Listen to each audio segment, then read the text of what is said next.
Hola, ¿qué tal alumnos? Muy buenas noches, sean bienvenidos a nuestro diplomado en enfermería nefrológica. Damos la bienvenida a nuestros alumnos, Betty Moreno, Noemí Ibáñez, Ulises, María Margarita, Marisol, Mayra Herrera, perfecto, y Shunashi, bienvenidos. Y pues maestra Marisol, ya está en línea, ¿me escucha por ahí? Buenas noches, maestro. Perfecto.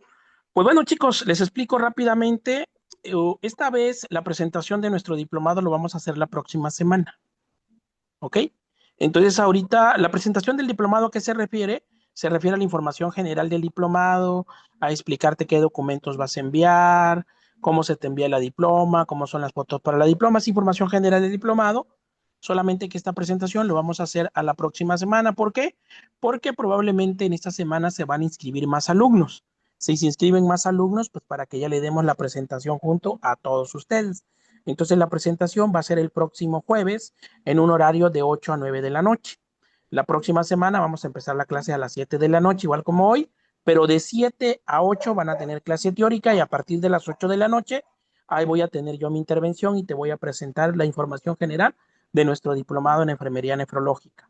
Entonces sean bienvenidos y bienvenidas y pues vamos a iniciar hoy en nuestro diplomado, ya nuestra primera clase teórica con la maestra Marisol Avendaño Aquino.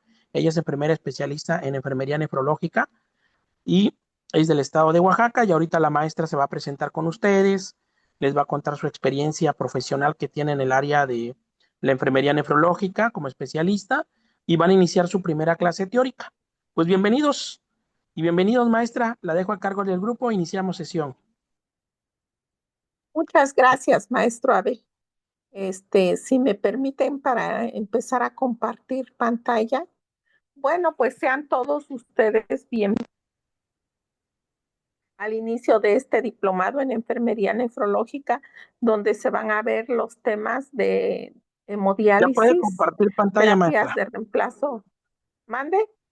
ya puede compartir pantalla. Ah, sí, maestro.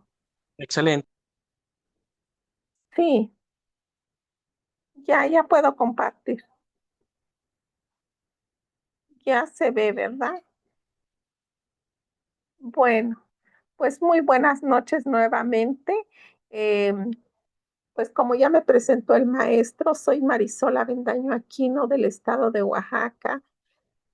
Eh, Estuve laborando 35 años de servicio en el hospital de alta especialidad y también en el ISSSTE. Estuve casi siempre en las áreas de nefrología, en hemodiálisis, en diálisis peritoneal. Actualmente, pues soy titular de actividades científicas de la Asociación Mexicana de Enfermeras en Nefrología. Acabamos de participar en una guía, en unas recomendaciones para el dispositivo del acceso vascular para hemodiálisis. Acabo de participar también en el manual de buenas prácticas para la certificación de hemodiálisis en las unidades para el Consejo de Salubridad General. Pues estamos activos en todo lo que es la educación en enfermería nefrológica. Sean todos ustedes bienvenidos. Si tienen alguna duda, algún comentario durante la clase, con toda confianza pueden interrumpir la clase, me pueden mandar un chat, pueden levantar la mano.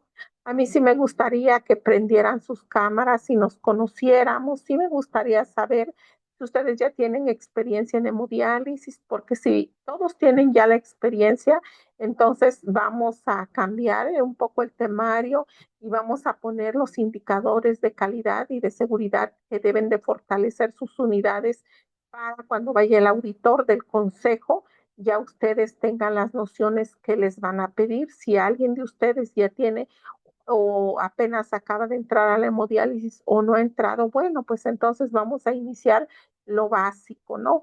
También si alguien tiene experiencia en diálisis peritoneal, en trasplante renal, en lentas continuas, sí me gustaría escucharlos, que prendieran sus cámaras un ratito y que pues que interactuáramos antes de iniciar la clase para ver con pues sobre todo con qué alumnos estoy tratando, cuáles son sus expectativas del diplomado, o si hay algún tema en específico que ustedes quisieran que en ese tema se abordara más detalladamente, no sé, algoritmos de actuación, cuidados, por ejemplo, del catéter pretranspost, eh, implantación del catéter, o que quisieran saber la clasificación del sitio de salida, en fin, ¿no? O qué otro tema, por ejemplo, en este temario yo puse hemodiafiltración online porque es lo que se está ahorita trabajando en algunas instituciones del sistema de salud. Pero me gustaría que ustedes pues prendan su cámara y me digan, ¿no? Ahora sí que en confianza, los escucho.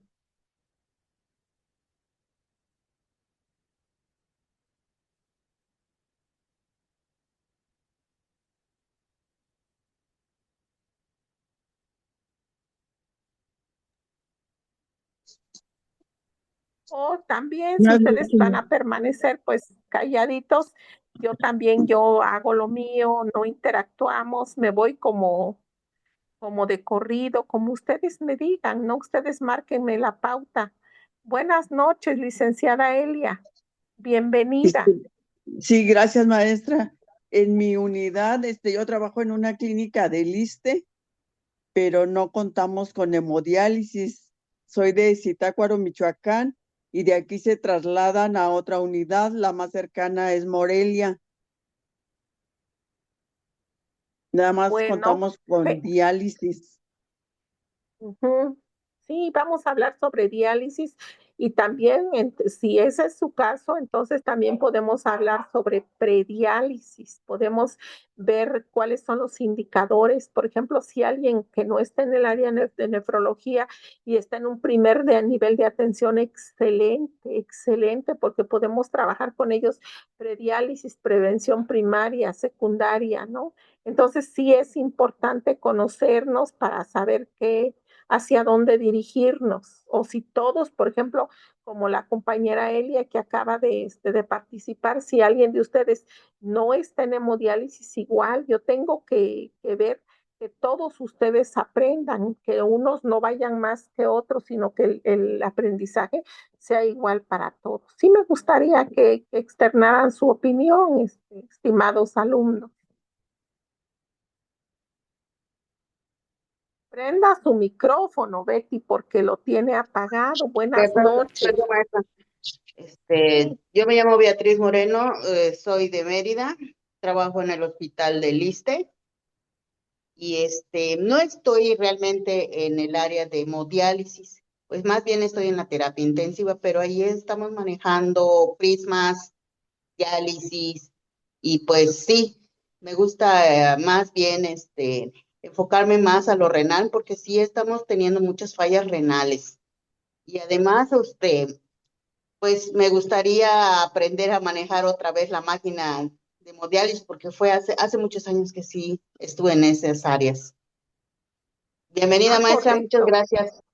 Muchas gracias a usted por su participación. Y sí, ahorita vamos a iniciar con falla renal aguda en un paciente agudo porque sí me importa mucho a mí que ustedes diferencien qué es enfermedad renal crónica, qué es falla renal aguda, porque cuando estos pacientes llegan a la unidad de hemodiálisis, generalmente los de falla renal aguda no se les da diálisis peritoneal, se les da hemodiálisis, pero cuando llegan tenemos que hacer la diferencia, cómo manejar la falla renal a la enfermedad renal crónica.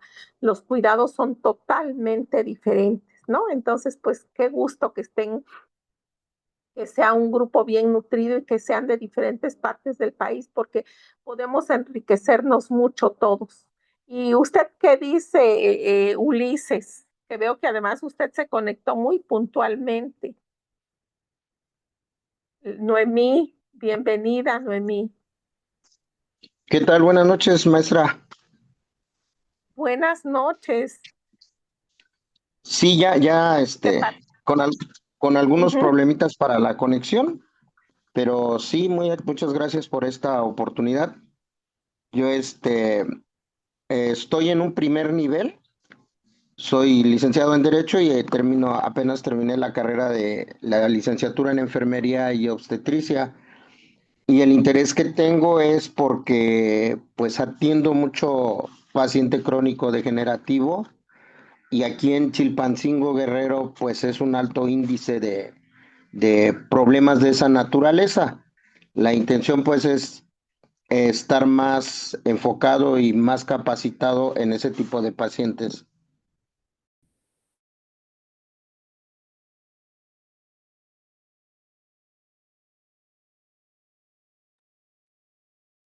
Excelente, Ulises, muy bien, yo lo felicito porque el primer nivel de atención es lo que más se requiere ahorita para que usted dé prediálisis y sobre todo que es un agente clave, pues el primer nivel, ¿no? Si todos fuéramos de primer nivel, no, hombre, estuviéramos muy al día con lo que es la prediálisis y así hacer el tamizaje a los pacientes. Gracias. Noemí, adelante, por favor. Hola, buenas noches, maestra. Yo soy Buenas noches, Noemí a del sus estado órdenes. de Guerrero. Sí, también estoy en un área de primer nivel y sí me interesa mucho aprender esto, porque como lo dijo el compañero, hay varios pacientes en- con enfermedades crónicas, entonces sí es necesario a veces abordar desde un inicio y si nosotros no conocemos, pues no podemos apoyarlos lo más que se pueda. Entonces, ahorita yo estoy en la mejor disposición para aprender y con eso pues apoyar a nuestros pacientitos que a veces no tienen el recurso necesario para una hemodiálisis. Entonces, sí hay que abarcar desde un inicio a cuidarlos. Sí, es cierto todo eso y ahorita que vayamos viendo conforme vamos pasando este diplomado, vamos a ver qué costosa es la enfermedad, que no hay un dinero que pues que pueda, ¿no? Con estos problemas tan graves de salud por los costos tan elevados. ¿Alguien más quiere participar con toda confianza? Pues para eso estamos aquí, para que ustedes exterioricen todas sus dudas. ¿Alguien quiere participar? María Margarita Velasco Sotelo, Sí, ¿algún otro maestra. alumno? ¿O nos Eh, iniciamos ya? eh, bueno, maestra. Sí, a sus órdenes, aquí la Sí, oigo. sí, mire, yo trabajo, bueno, yo soy del estado de Jalisco y trabajo en un hospital de segundo nivel que pertenece a Secretaría de Salud. Es el Hospital Regional de La Barca. Y yo por lo regular estoy en área de hospitalización y la mayoría pues de mis pacientes son nefrópatas y muchos ya vienen ya con su catéter. Y pues ahí Ujú. nosotros no manejamos área de hemodiálisis y pues a mí sí me gustaría conocer todo lo relacionado a diálisis, hemodiálisis, pacientes nefrópatas, cómo saberlos manejar, cómo se utiliza el catéter. Entonces yo estoy muy emocionada de participar en este diplomado y aprender mucho con usted, maestra. Muchas gracias. Muchas gracias. Bienvenida. Y Gracias. qué importante, ¿no? Qué importante que usted tenga esa visión, porque fíjese que muchas veces a los pacientes de hemodiálisis se les hace la fístula, pero en el posoperatorio inmediato, cuando llegan ellos a hospitalización al posquirúrgico, sí, muchas veces pues el profesional de enfermería no está actualizado en estos temas, entonces la fístula se pone en riesgo, se puede trombosar, se le puede hacer un coágulo por hipotensión. Entonces, eso es lo importante, no importa si usted no está en atención directa en las terapias de reemplazo renal, pero usted puede apoyar a su paciente, puede identificar signos y síntomas de síndromes de robo, de una trombosis, puede identificar de una isquemia distal a los posoperados de una fístula o a los de un catéter, puede identificar el sitio de la infección en el sitio de inserción o también a los de diálisis peritoneal, ¿no? Que lleguen con sobrecarga de volumen. Entonces, está excelente. ¿Sí? Bienvenidos todos. Shunashi, ¿quiere usted participar? ¿Quiere dar algún comentario, algún punto de vista? Hola, buenas noches, maestra. Buenas noches. Bueno, yo soy del estado de Oaxaca. ¿Sí? Eh, tengo 2 años egresada de la licenciatura y mi servicio social lo hice en una unidad de segundo nivel. Nada más que por cuestiones de tiempo, pues yo no alcancé a rotar por ese espacio de diálisis. Ahí el hospital contaba con una unidad de diálisis nada más. Entonces me quedé como que con esa espinita de querer saber un poco más del tema. Por eso estoy aquí. Claro que sí, ¿no? Y además que ustedes son nuestro futuro, entonces hay que, pues hay que pasarles los conocimientos recientes. Bueno, pues sean todos ustedes bienvenidos y pues vamos a iniciar. Si hay algo que los confunda, que no quede claro, con toda la confianza del mundo, aquí estamos todos para aprender, aquí nadie va a decir que como que no lo sabe o lo sabe, no, aquí todos, el único fin es el aprendizaje. Mi objetivo para mí principal es que ustedes al terminar este diplomado salgan actualizados, empoderados de la enfermería nefrológica, que salgan enamorados, que de aquí vayan nada más por su papel a la especialidad, ¿no? Entonces, pero sobre todo, que al terminar este diplomado ustedes estén seguros de aplicar los conocimientos en el paciente, porque es el paciente el que va a salir ganando con todo esto. Sí, a ustedes les van a dar su diploma de no sé cuántas horas y lo que ustedes quieran, y a lo mejor sirve para escalafón, pero al paciente le va a servir lo que ustedes aprendan, ¿no? Y imagínense que por un solo momento sea un familiar de nosotros, que Dios no lo quiera, el que esté del otro lado. Entonces, pues vamos a iniciar, y si hay alguna duda, vuelvo a repetirles, alguna pregunta, algún comentario que ustedes quieran enriquecer el tema, yo estoy aquí dispuesta y se le cede la palabra a todo el que quiera participar. Y además les voy a decir una cosa, no sé si está el maestro por ahí, no me vaya a oír, pero el maestro siempre al finalizar el diplomado me pregunta quién participó más, porque luego el maestro da obsequios, eso aquí entre nos. Bueno, pues vamos a iniciar entonces con falla renal aguda. Y ahorita vamos a ver enfermedad renal crónica. Falla renal aguda, los que están en la terapia intensiva saben de qué estoy hablando. Falla renal aguda es una complicación secundaria A, ¿sí? Por ejemplo, llega un paciente quemado, ¿no? Con quemaduras de segundo y tercer grado. Ese paciente está tirando, está perdiendo plasma. Puede hacer una falla renal prerrenal por volumen. Una paciente puérpera, se alivió, tiene a su bebé, ya pasó todo, pero le dejan restos placentarios y empieza a sangrar y a sangrar y a sangrar. Y si no, pues, se le hace un legrado a esa paciente, entonces puede hacer falla renal aguda por volumen.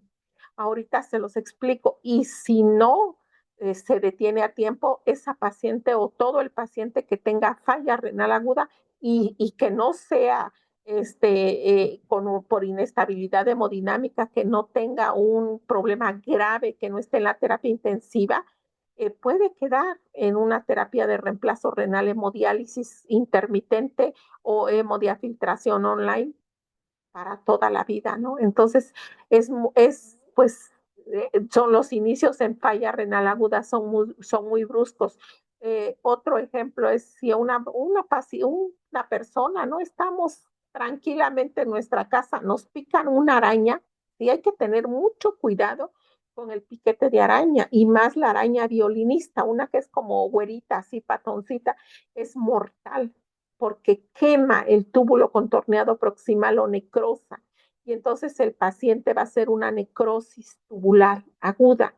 Y si no se atiende o fallece o queda en una terapia de reemplazo renal para siempre. Y así hay infinidad de cosas que pueden pasar. No es necesario que seas diabético, hipertenso, que tengas riñones poliquísticos. No, si para falla renal, un médico, un médico interno de pregrado.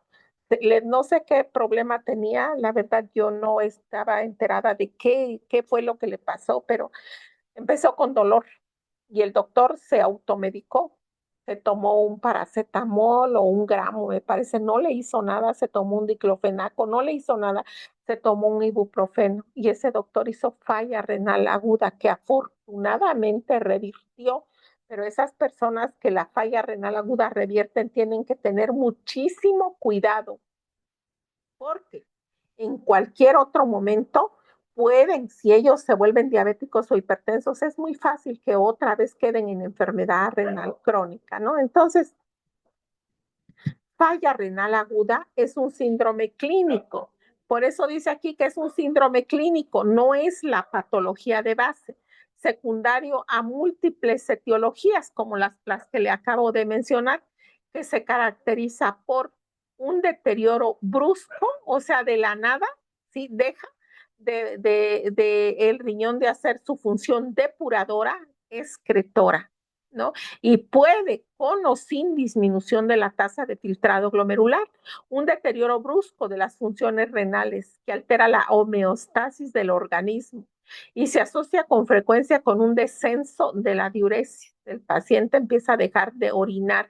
Por eso la importancia, por eso todos los pacientes que están en terapia intensiva o los que están en medicina interna, a todos nosotros les debemos de medir flujos urinarios a los pacientes para saber cómo está su función renal por hora, si no se está comprometiendo. Entonces, esa es la importancia de que nosotros pues sepamos cómo vamos a actuar en determinado momento, porque esto puede presentarse de origen de una manera brusca, súbita, que se asocia con frecuencia con un descenso de la diuresis y tiene como expresión con un aumento de la concentración de los productos nitrogenados en sangre. Pero para falla renal aguda, el principal marcador, por decirlo, es el aumento de la creatinina. Hay una clasificación. En mis viejos tiempos utilizábamos RIFLE, es un acrónimo por sus siglas en inglés, ¿no? Que íbamos viendo cómo iba aumentando y la creatinina y la tasa de filtrado glomerular iba disminuyendo. Hoy en día ya no se usa rifle, sino se usa AKI. Entonces, es la manera en que se tiene de cómo estratificar el daño renal. Otro concepto dice, actualmente falla renal aguda también se denomina lesión renal aguda, injuria renal aguda, fracaso renal agudo. Es un deterioro súbito y potencialmente reversible de la función renal. A diferencia de la enfermedad renal crónica, falla renal aguda es de inicio súbito, ¿sí? Pero reversible, donde el principal marcador va a ser el aumento de los productos nitrogenados, pero principalmente la creatinina. Eso es lo que va a diferenciar que ocurre en horas o días y se caracteriza por que va a haber una disminución de la tasa de filtrado glomerular. Va a haber alteración en la excreción de productos nitrogenados como es la urea, la creatinina y también se va a acompañar de trastornos hidroelectrolíticos y ácido base. Es decir, si se deja avanzar la falla renal aguda, entonces el paciente va a empezar con hipercalemia, el potasio se puede ir elevando y también el ácido base, el bicarbonato va a ir disminuyendo y entonces el paciente va a hacer una acidosis metabólica. Se nos va a ir complicando este paciente y todo esto es prevenible, todo es prevenible. Por eso la importancia de que nosotros midamos los flujos urinarios en un paciente con inestabilidad hemodinámica. ¿Cuál es la importancia de enfermería nefrológica o enfermería general en falla renal aguda? Primero, que incrementa este padecimiento la mortalidad hospitalaria y puede progresar a enfermedad renal crónica, como yo les había dicho. Ahora, aquí me detengo un poco porque dicen, ¿no? Dicen los alumnos, bueno, Marisol, y si el paciente ya era diabético, ya era hipertenso, estaba en un estadio, en un CADIGO, en una etapa 3B, ¿sí? No importa. Sobre de esa etapa en la que él estaba, puede hacer la falla renal aguda, ¿sí? No importa que el paciente ya tenga algún grado de deterioro de la función renal o que esté completamente sano. le puede también ocasionar la falla renal aguda dependiendo de la etiología. Es frecuente falla renal aguda, sobre todo en los pacientes que están en la terapia intensiva, cuando son sometidos a cirugía mayor, a sepsis, en pacientes pues críticos. Requieren detección temprana y cuidados especializados de enfermería. Por eso los pacientes que están en la unidad de cuidados intensivos son las compañeras que son especialistas en atención al paciente en estado crítico, quienes los atienden, quienes manejan la ventilación mecánica, quienes toman las gasometrías, hacen talleres hemodinámicos. El profesional de enfermería no permite que el paciente haga unas infecciones asociadas a la atención de la salud, en este caso unas neumonías, no neumonía porque no por la ventilación mecánica. ¿Por qué? Pues porque el profesional de enfermería sabe cómo aspirarlo, lo hace con la técnica, no permite que su paciente se deteriore, que su paciente presente úlceras por presión porque lo está movilizando, está al pendiente de todo el estado hemodinámico, lo tiene monitorizado, ve el trazo, cómo está, si no presenta alguna arritmia, algo que le impida al paciente tener un patrón respiratorio eficaz. Entonces, también nosotros como parte de la enfermería nefrológica tenemos un papel clave en prevención, vigilancia, manejo y seguimiento. ¿Por qué? Porque estos pacientes, dependiendo de la etapa en que estén de la falla renal aguda, muchas veces el doctor, el médico intensivista o el médico internista dice, va a pasar un paciente de la terapia intensiva a la unidad de hemodiálisis, porque en algunas instituciones no se cuenta con lentas para hacer lentas continuas como es el Prismaflex, como es Amplia, ¿no? No se cuenta con esas máquinas. Entonces, se trata en la unidad de hemodiálisis de hacer una hemodiálisis que imite, ¿sí? A una lenta continua. A veces el doctor dice, Marisol, viene un paciente de la terapia intensiva y se le va a dar 1 hora y media, se le va a dar un flujo de 300 porque no da menos la máquina, pero un flujo sanguíneo de 150. Quiere decir que apenas iba a estar dando vuelta a la máquina. ¿Por qué? Porque el doctor no quiere tal vez depurarlo, sino solo ultrafiltrarlo. Entonces trata de imitar, ¿sí? Que esa máquina haga esa función. Entonces, para eso, nosotros tenemos que saber primero qué es falla renal aguda, por qué se les presenta a los pacientes, cuál es el origen. Al momento de que la compañera me entrega al paciente, yo reviso su expediente y muchas veces le pregunto, oye, ¿de qué es tu paciente? No, pues que hizo falla renal aguda porque hizo un choque séptico, porque el paciente es un paciente quemado o es un paciente desangrado de tubo digestivo alto y bajo, ¿no? En fin, entonces, qué importante es que la compañera me esté entregando a mí, porque yo digo, bueno, el paciente es un sangrado de tubo digestivo y no ha sangrado, no, perfecto.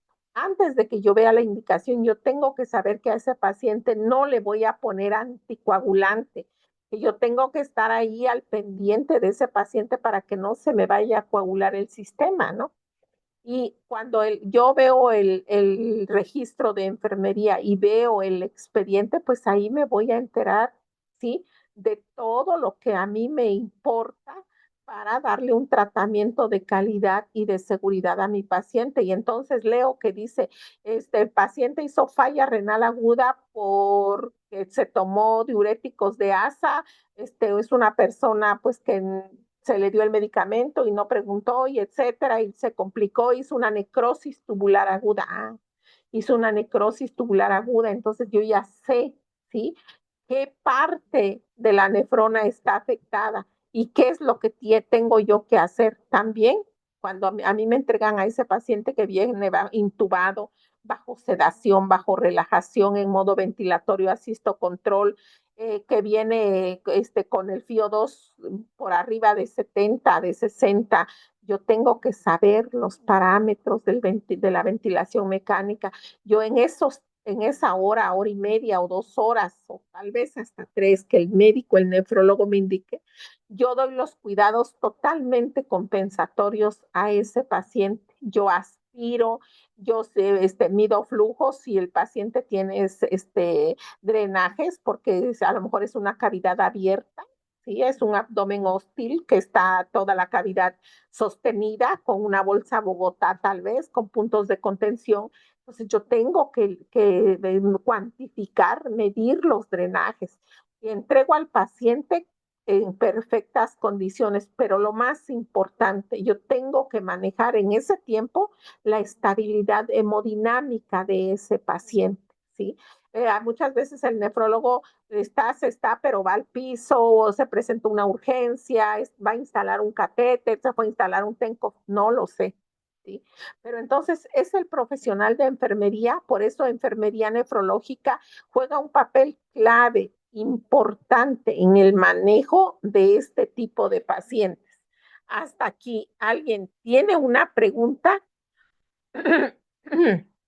Con toda confianza, ¿vamos bien? Sí, maestra, gracias. Contéstenme, porque yo siento que como que le hablo nomás a la pantalla.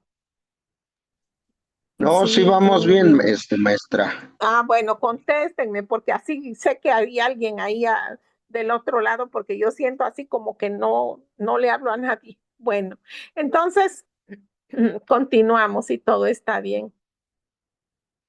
Ahora, tenemos una clasificación según su origen de la falla renal aguda. La primera es falla renal aguda prerrenal. ¿Qué quiere decir prerrenal? Que está antes de la estructura de la nefrona, que todavía no ha ocasionado un daño en el parénquima, ¿sí? Entonces, es por volumen. Y, cuando se dice por volumen es que hay una hipoperfusión renal. El riñón para que perfunda debe de tener 1.200 mililitros por minuto. Y si no tiene esa perfusión, entonces está hipoperfundido. Por ejemplo, a un paciente que tiene una gastroenteritis, pero severa, un niño que se deshidrata tan rápido, si ese niño presenta vómitos frecuentes y diarreas, de esas diarreas que no paras se puede deshidratar. Y si no se dan cuenta de la deshidratación, puede hacer una falla renal aguda por volumen, ¿sí?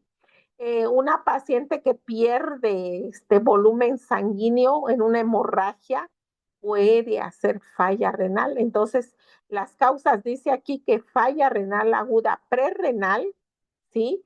Que ocupa el 60 al 70% de todas las patologías. Hay una disminución del flujo sanguíneo renal y una hipoperfusión.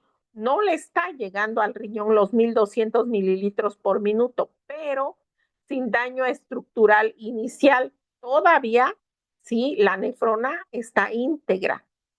Las causas puede ser por hipovolemia, por deshidratación, que yo les decía, hemorragia, por hipotensión, por una sepsis, por una insuficiencia cardíaca, por un uso indiscriminado de diuréticos, ya sea AINES, YECA o ARA2. ARA2, por ejemplo, lisinopril, todos los que acaban en pril, telmisartán es un ARA2.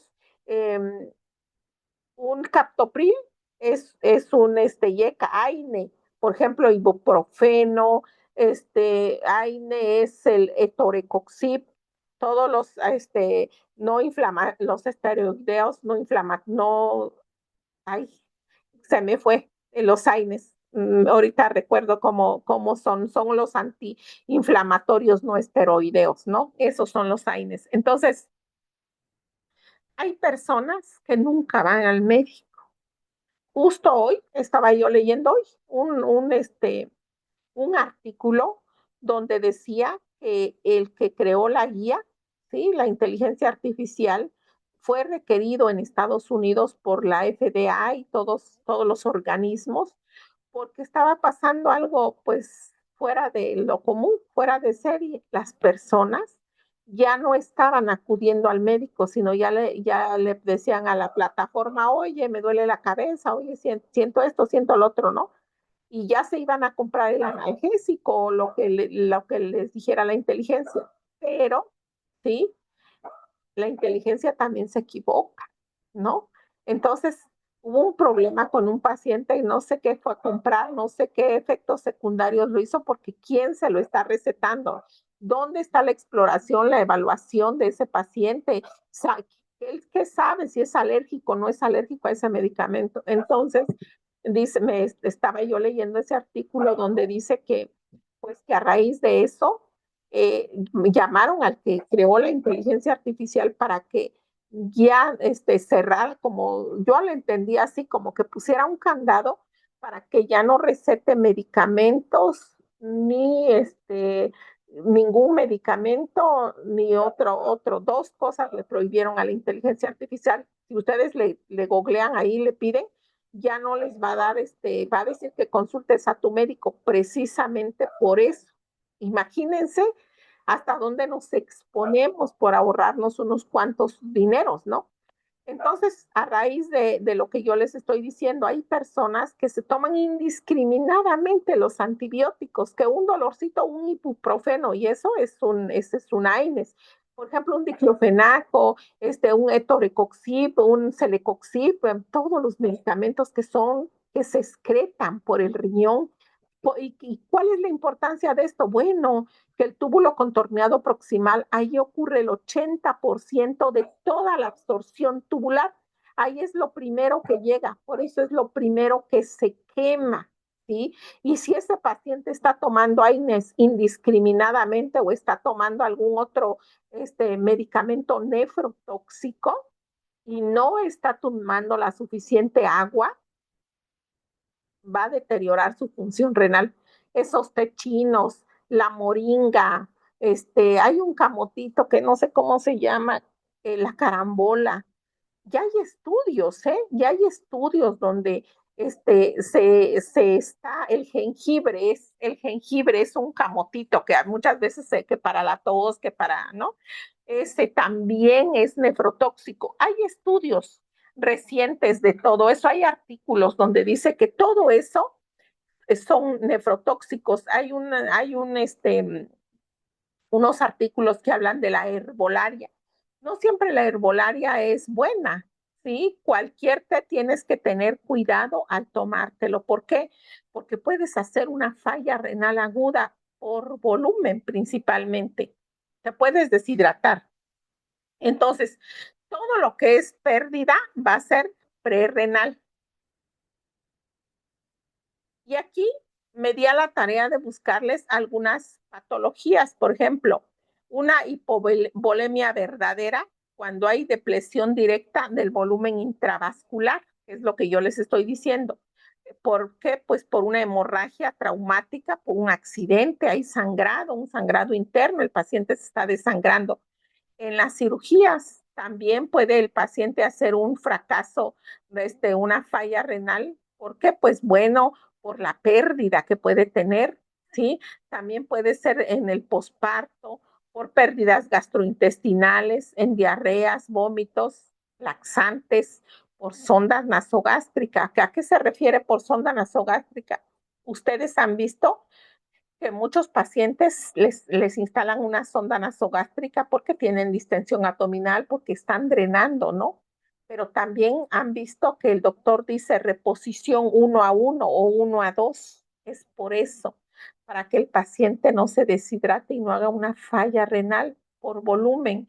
¿Qué quiere decir 1 a 1 o 1 a 2? Bueno, que si el paciente drenó en 3 horas 500 mililitros de ese drenaje biliar, hemático, lo que esté sacando por sonda nasogástrica, entonces tú le vas a reponer otros 500.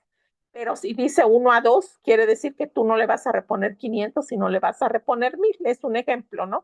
A veces los pacientes drenan 100, drenan 200, pero hay quienes drenan muchísimo y tú estás repone y repone y repone con una solución Harman o con la solución que el doctor te dé, precisamente por eso. Entonces, por eso se pone aquí por sonda nasogástrica. Puede haber pérdidas renales por diuréticos, por diuresis osmótica, por diabetes insípida, por insuficiencia suprarrenal aguda, por pérdidas cutáneas y respiratorias, también por fiebre, una de esas fiebres que sudas terrible y que no ceden, cuidado, tienes que hidratarte porque hay pérdidas, por quemaduras segundo, tercer grado cuando el paciente tiene taquipnea, ¿sí? Por redistribución al espacio intersticial. ¿Qué quiere decir esto? Por ejemplo, va un paciente en su moto y tiene un accidente. Entonces, cuando tiene un accidente y empieza a sangrar, un sangrado abundante, hay una redistribución de líquidos.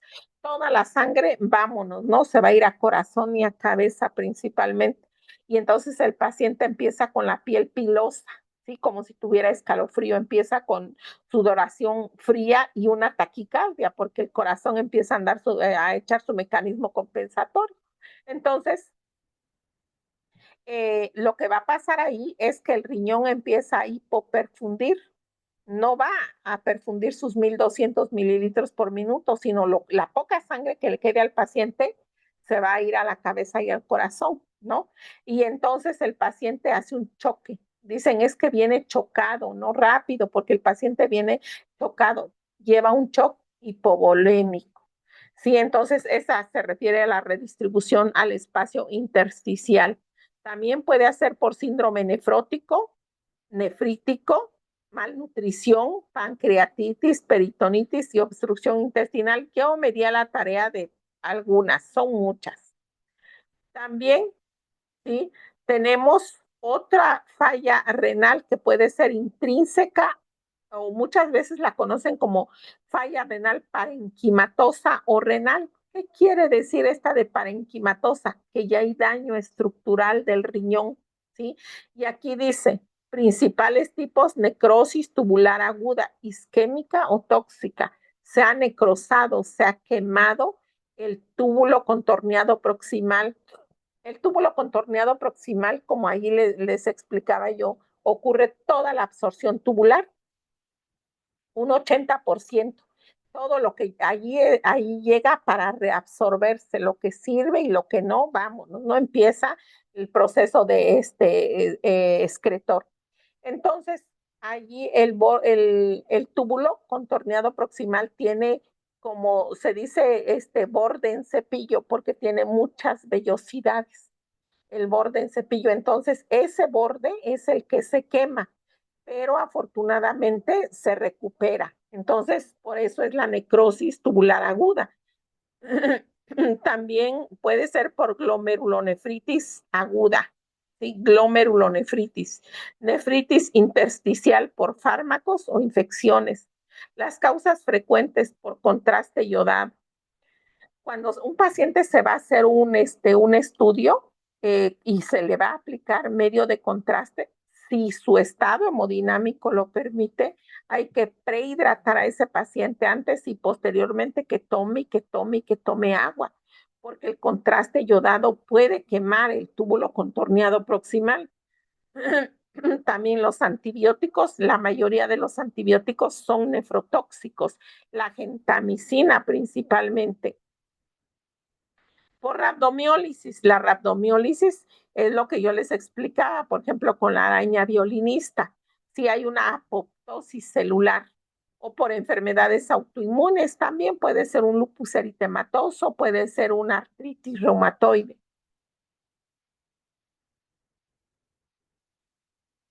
Bueno, entonces, el fracaso renal parenquimatoso puede definirse como un deterioro brusco de las funciones renales, condicionado por la lesión anatómica de las distintas estructuras. Puede dañar los glomérulos, los túbulos, el intersticio y los vasos. También hay necrosis intersticial. Este síndrome engloba, por tanto, enfermedades glomerulares agudas o agudizadas o agudización de enfermedades, glomerulares crónicas, las diferentes formas de necrosis, tubular aguda, enfermedades túbulo-intersticiales agudas y patología vascular, como es una vasculitis, una enfermedad ateroembólica o fenómenos de trombosis vascular que condicionen un infarto renal. También esto puede ocasionar una falla renal parenquimatosa. Y por último, también en la clasificación tenemos falla renal postrenal u obstructiva, así lo marca el libro. Puede ser por obstrucción del flujo urinario. Las causas pueden ser una hiperplasia prostática, una litiasis bilateral que esté obstruyendo los ureteros, tumores, obstrucción de sondas urinarias. Claro que cuando es obstrucción de sondas urinarias, pues es muy rara la vez que pase esto, a no ser que el paciente se lleve la sonda vesical y pues un paciente que tenga algún deterioro neurológico, que viva solo, ¿no? Entonces sí podemos nosotros decir que pues por la obstrucción de la sonda, porque inmediatamente cuando un paciente está en la terapia intensiva o en donde esté, y pasa una hora y no orina y tiene sonda vesical, inmediatamente tú vas a revisarlo, ¿no? Y ves que no esté obstruida la sonda, que no esté doblada, que el paciente no tenga globo. Entonces, pero la literatura lo marca como obstrucción también por sondas urinarias. Las principales causas, se me salió aquí, las principales causas de fracaso renal agudo obstructivo se puede dar por anomalías congénitas como son ureteroceles, valvas uretrales, posteriores, vejiga neurogénica, uropatías adquiridas como puede ser un adenoma prostático, litiasis, necrosis papilar, enfermedades malignas, neoplasias de próstata, vejiga, uretra, cervix y colon. Puede ser por patologías ginecológicas no malignas asociadas al embarazo, prolapso uterino, cistocele o endometriosis, fibrosis retroperitoneal idiopática, no se sabe la causa, asociada con aneurisma aórtico, iatrogénica, traumática por fármacos, nefropatía aguda por cristales úricas, sulfamidas, el aciclovir, infecciones como es una cistitis bacteriana, tuberculosis, cándida, todas estas patologías pueden hacer una falla renal parenquimatosa, obstructiva. Ahora, ¿cuáles son los criterios diagnósticos de acuerdo a las guías CADIGO? Bueno, se diagnostica falla renal aguda si la creatinina es superior, si la creatinina sérica por arriba o igual a 0.3 miligramos por decilitro en 48 horas. Estos son los criterios que se valoran. Si la creatinina está aumentada o igual 1.5 veces el valor basal en 7 días. O si la diuresis ha disminuido los flujos urinarios de 0.5 mililitros kilogramo hora, igual o mayor a 6 horas. Si está el flujo urinario en 0.5, quiere decir que el paciente está oligúrico, casi no está orinando. ¿Cuáles son las manifestaciones clínicas para saber si un paciente está en falla renal aguda? Bueno, primero puede presentar oliguria o anuria, edema, hipertensión, náuseas, vómito, anorexia, alteraciones neurológicas, confusión, somnolencia, arritmias por hiperpotasemia o hipercalemia. Las principales.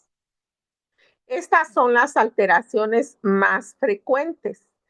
Si el paciente tiene una hiperpotasemia, puede hacer una arritmia o un paro cardíaco, porque recuerden que el potasio tiene una participación activa en la conducción eléctrica del corazón.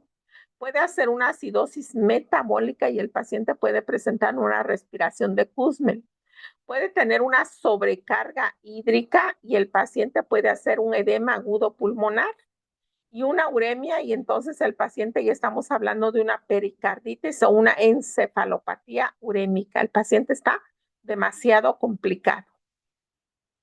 Entonces, ¿cuál es la valoración de enfermería nefrológica en este paciente? Bueno, pues primero la vigilancia clínica, ¿no?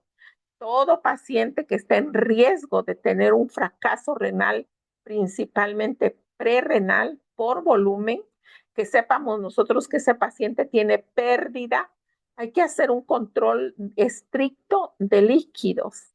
Hay que medir flujos urinarios exactos para saber cuánto está orinando el paciente en determinado tiempo. Peso diario. signos vitales, porque ustedes saben que los signos vitales pues son los que nos van a dar la pauta para ver cómo está la homeostasis de ese paciente o para ver la estabilidad o inestabilidad y el estado neurológico. También tenemos que hacer vigilancia de laboratorio, ¿no? Por lo menos irlos a recabar, estar al pendiente de que ya se le hayan tomado al paciente, principalmente la creatinina, la urea, los electrolitos, principalmente el potasio, el sodio y el calcio. Gasometrías frecuentes al paciente para ver cómo está el ácido base y el examen general de orina para ver si no hay sedimentos, si no hay algo, la densidad del pH que indique que ese paciente está en deterioro de la función renal. ¿Cuáles son nuestras intervenciones de enfermería si el paciente no está en una terapia intensiva? Bueno, si está en un piso, si está donde están los posoperados, o si está en medicina interna, si ese paciente está en urgencias, o si llega a la consulta externa ese paciente. Identificación temprana de signos de alarma que nos indique qué está pasando con el paciente. Prevención de nefrotoxicidad, explicarle a los pacientes. Por eso es la importancia de los compañeros que están aquí en este diplomado en el primer nivel de atención. No permitan, porque muchas veces también interviene ahí la idiosincrasia de la persona, su nivel cultural, sus creencias, ¿sí? Su religión. Muchas personas piensan que son enfermedades divinas, que tienen que ver algo con tal vez la brujería, no sé, ¿no? Y entonces lo relacionan con hierbas, que tómate la moringa, que con eso vas a estar mejor, que tómate el té chino, que tómate, ¿no? Sí, entonces todo eso hay que nosotros darle la explicación al paciente, explicarles que tienen que tomarse la química sanguínea, una biometría hemática para saber cómo está su función renal y que es recuperable. Falla renal aguda, pero si se detecta y se trata a tiempo. Hay que tener un manejo seguro de líquidos para ver que ese paciente no haga una sobrecarga hídrica y se complique con un edema agudo pulmonar. Hay que tener una preparación y cuidado del paciente en la terapia sustitutiva renal. Si ese paciente va a ir a una lenta continua o a una hemodiálisis, hay que saber el manejo exacto de ese paciente. No podemos nosotros permitir que ese paciente se complique más, ¿sí? Sino al contrario, ver que ese paciente recupere la función renal. Y para eso el único que está el que puede darle indicación de que pase o no pase es el médico nefrólogo o en su caso el médico intensivista o tal vez el internista, pero nosotros de ninguna manera podemos nosotros pasar, no es como un crónico que lo manejamos y que ya le movemos y ya sabemos, no. En falla renal aguda tiene que ser el nefrólogo quien esté haciendo el seguimiento estricto de este paciente para que él vaya viendo cómo va progresando la función renal, en qué etapa va de falla renal y puedas darse el tratamiento acorde a la respuesta humana que está presentando ese paciente.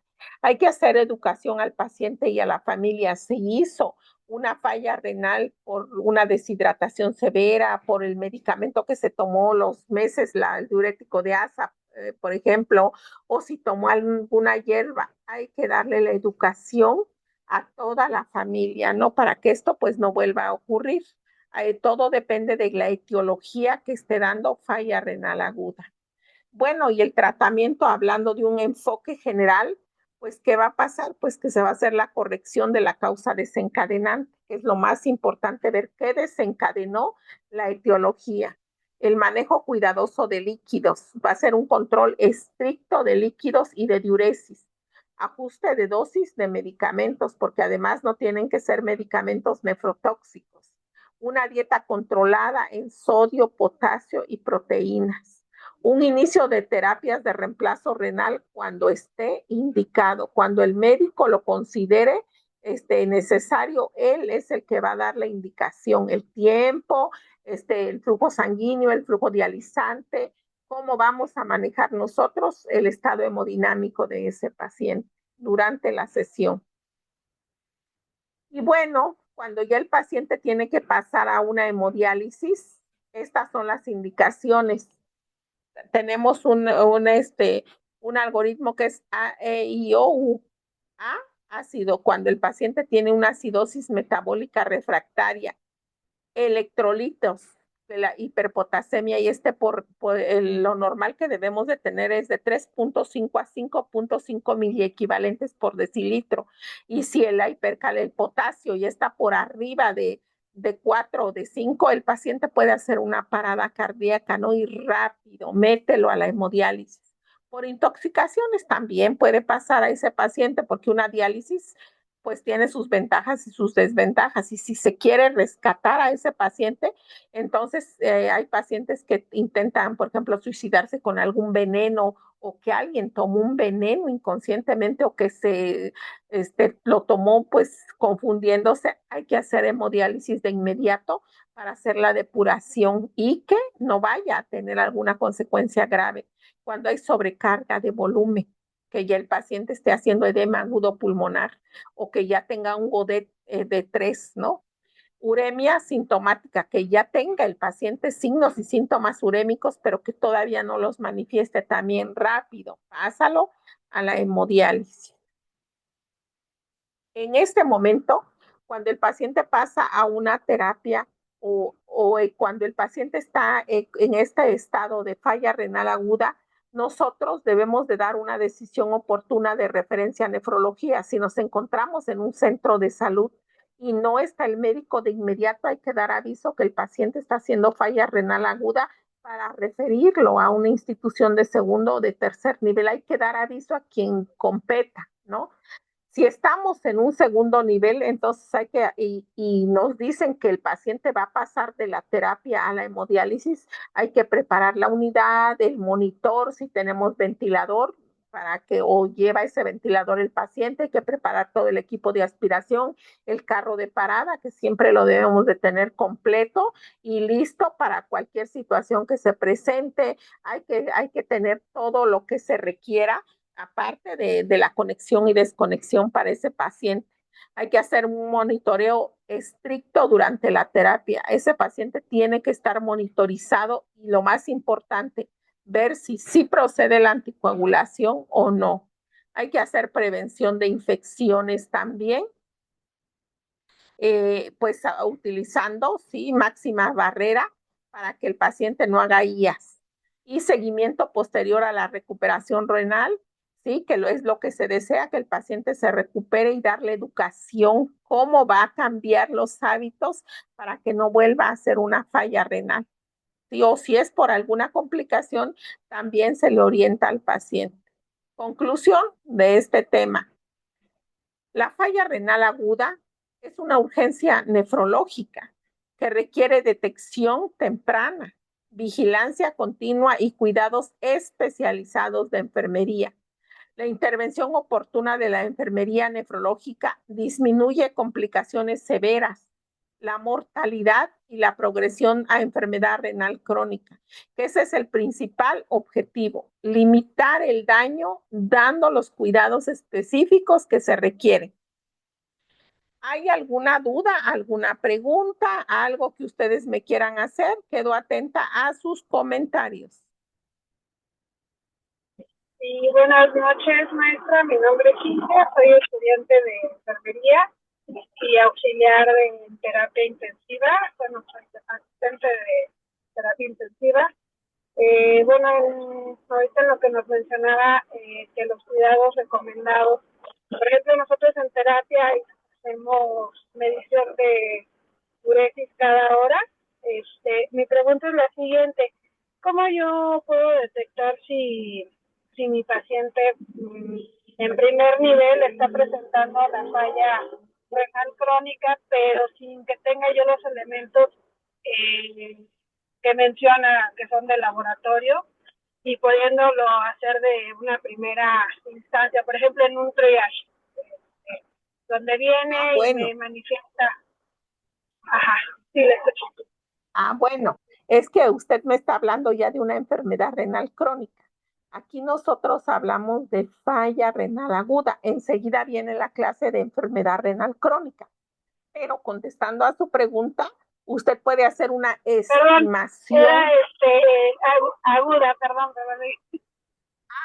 Si es de falla renal aguda, usted puede hacerlo por medio de la valoración. Cuando nosotros atendemos a un paciente, lo primero que hacemos, lo primerito es que hacemos la valoración, ¿no? Podemos hacer la valoración por patrones funcionales, podemos hacer la valoración por las 14 necesidades de Virginia Henderson, por dominios, por lo que usted quiera, menos por aparatos y sistemas, porque ya no se usa, ese es para los médicos. Entonces, cuando un paciente ve usted que llega inestable, bueno, pues tal vez usted lo va a atender, ¿sí? Que es lo más importante, lo va a resolver, pero usted va a hablar con su familiar, con su cuidador primario, y entonces usted va a interrogar a su paciente y usted les va a decir, oiga, ¿por qué viene en esas condiciones el paciente? Es que fíjese usted que toda la noche tuvo muchísima diarrea, fue como 10 veces al baño y tuvo 10 vómitos. Falla renal aguda, ¿no? Por volumen, y además tú lo ves que ya no tiene lágrimas, que viene con la piel seca, que el paciente viene con fiebre, viene taquicárdico, ¿sí? Ya está haciendo falla renal aguda a tu paciente.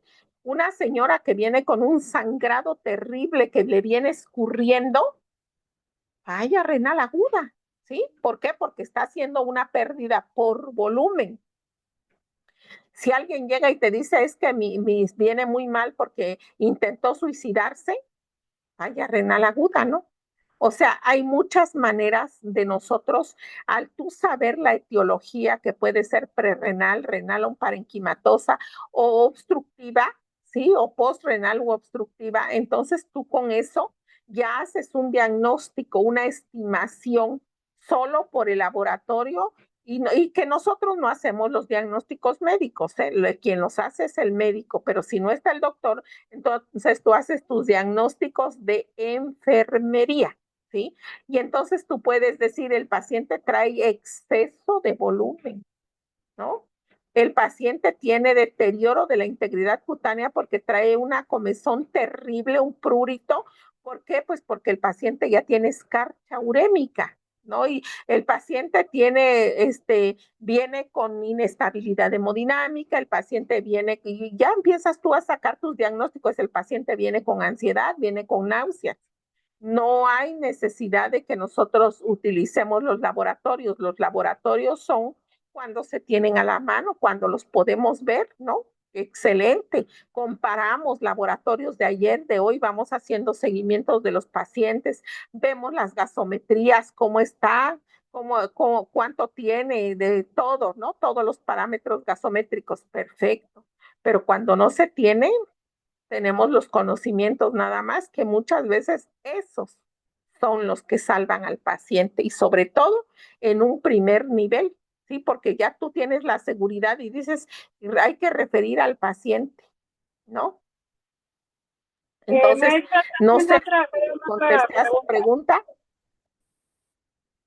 Y sí, los dígame. volúmenes urinarios también nos pueden arrojar algún dato, por ejemplo, supongamos, una persona con hipertensión está tomando candesartán, Hábleme más fuerte porque no oigo nada.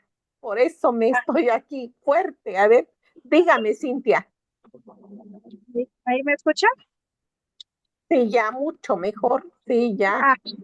Sí, por ejemplo, un paciente que, no sé, es hipertenso y le administran candesartán y empieza a tener volúmenes urinarios altos, tiene poliuria. Poliuria.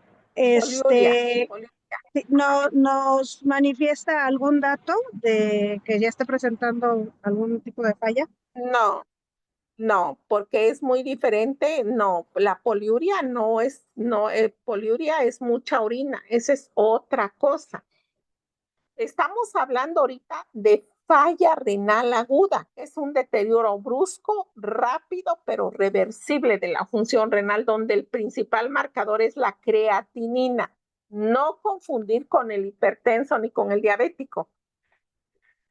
El hipertenso y el diabético es un deterioro lento, progresivo e irreversible de la función renal, irreversible, ¿sí? Una vez que el paciente tiene un deterioro, ya no va a regresar a la normalidad como en el fracaso renal agudo. Eso es diferente y además ahí no se va a estratificar por aquí, sino se va a estratificar por las guías CADIGO. Eso es otro totalmente diferente. ¿Por qué? Porque en el paciente crónico da tiempo, ¿sí? De acuerdo a las guías, nosotros las utilizamos mucho y de ahí sacamos las intervenciones. Entonces, con el paciente nefrópata que ahí va progresando, nos da tiempo de hacer otras, pues limitarle el daño, pero con el paciente de fracaso renal agudo, no. Voy a conectar mi... Gracias. Sí, ahorita vamos a ver falla renal aguda, pero, perdón, enfermedad renal crónica, pero por eso yo quería ver primero lo que es la falla renal aguda para que ustedes empiezan a diferenciar una de otra. Una es como esta que acabamos de ver, es de inicio rápido, brusco, es secundario A, ¿sí? Y su principal marcador es la creatinina que va en aumento y también va a ir disminuyendo la tasa de filtrado glomerular. Ya lo dije, puede ser prerrenal, renal o parenquimatosa o obstructiva, ¿sí? Postrenal u obstructiva. Así se clasifica y puede ser una por volumen, otra que se deterioró, se quemó el parénquima renal u otra que está obstruyendo el colector, puede ser desde el túbulo colector, puede ser los cálices mayores, menores, los ureteros, todo donde va a pasar la orina, cualquier parte puede estar obstruida, puede ser por un cáncer de vejiga, de próstata, por unos litos, por diferentes situaciones. Una vez que se corrige el problema, el paciente vuelve a orinar normalmente. No sé si hasta aquí vamos bien o con toda confianza. ¿Hay alguien que tiene otra pregunta? Adelante, pregunte usted. Sí, a mí me gusta que me pregunten para que también vea yo si le estamos entendiendo. No, adelante, por favor. Maestra, Dígame. sí, muy bien. Primero que nada, preguntas, sí quedan muchas preguntas porque tal vez no todos tengamos o estemos relacionados con este tipo de enfermedades, sobre todo estas complicaciones que son más que nada complicaciones. Es complicación, efectivamente. El punto medular, el que usted nos hace referencia, pues son los marcadores de la creatinina, donde nos vamos a basar sobre todo en eso. Yo tenía una pregunta, pero la compañera hizo el comentario, entonces lo dejamos en el siguiente tema, No, que creo dígame, que ahí Ulises, dígame es usted, donde dígame. nosotros, sí, precisamente las pérdidas es importante, pero también recordemos que hay insuficiencia renal, que para mí en lo que me concierne y me llama la atención este diplomado, pues es conocer el funcionamiento propio del riñón. Entramos en materia luego de la falla renal y pues sí está muy bonito, es muy complicado entenderlo, pero al final dijo usted algo muy importante, ¿no? Basarnos en lo que son el apoyo de estudios de gabinete, que eso es muy importante. Y bueno, en el primer nivel, recordemos que, pues, al menos para Guerrero, una de la problemática es la falta del autocuidado del paciente. Los pacientes se complican por la misma situación de no tener acceso a los medicamentos propiamente y un mal manejo muchas de las veces del paciente en primera instancia. ¿Qué quiero decir con esto? Que muchas de las veces los pacientes son diagnosticados sin propiamente laboratorios, ¿no? Yo me voy, por ejemplo, para decir una hipertensión arterial sistémica, tengo que tener bien el apoyo de, no sé si estoy equivocado, de un nitrógeno ureico o el boom que me puede dar la pauta a tomar esa determinación de decir, bueno, este sí va para allá o no va para allá. Sin embargo, bueno, se les da para atender la emergencia los medicamentos de primera elección, ¿no? Y a lo mejor eso es lo que complica a los pacientes muchas de las veces, porque no hay esa conciencia de atención como debiera ser, y la falta del autocuidado, vuelvo a repetir, del paciente, genera pues que muchas de las veces el médico, y abiertamente lo tengo que decir, porque es la realidad, el médico lo que menos, créame, al menos lo que yo veo, lo que menos le interesa es saber después si el paciente tiene esa continuidad, porque eso es lo que pasa. Nosotros le damos en la unidad las recomendaciones y todo, pero ya no le damos seguimiento. Es un algo que por el cual yo en lo personal trato y hago hasta lo imposible por ver por esos pacientes, porque créame que no es uno. A la semana, bueno, yo trabajo fines de semana y tengo contacto hasta con 10 pacientes críticos hipoglucémicos bastante mal. Y afortunadamente hay el contacto y el arribo inmediato para brindarles el apoyo. Pero en el caso de los lugares alejados, maestra, es bien complicado. Vuelvo a repetir, es muy bueno el tema, pero yo creo que en lo personal es mi punto y mi percepción. Hablamos de un tema bastante complicado. Yo desconozco mucho sobre este tema, pero sí abiertamente, pues sí entendí muchas de las cosas. Y a lo que voy es eso, ¿no?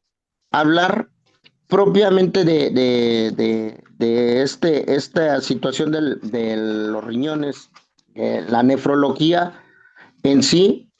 Pues lo que yo tengo entendido que vamos a ver hipertensión arterial sistémica, neuropatías diabéticas, incluso infecciones relacionadas con la atención de la hemodiálisis. Eso es al tema. Sí, Sí. el temario es muy largo. Pero yo quise empezar primero con falla renal aguda, porque ahorita vamos a ver enfermedad renal crónica, que es a la que se refiere usted. El término de insuficiencia renal aguda se da cuando el paciente ya está en un estadio 5, cuando ya ha perdido todas las funciones renales. Entonces, por ejemplo, usted me habla de un hipertenso, los hipertensos y los diabéticos están en la categoría de enfermedad renal crónica.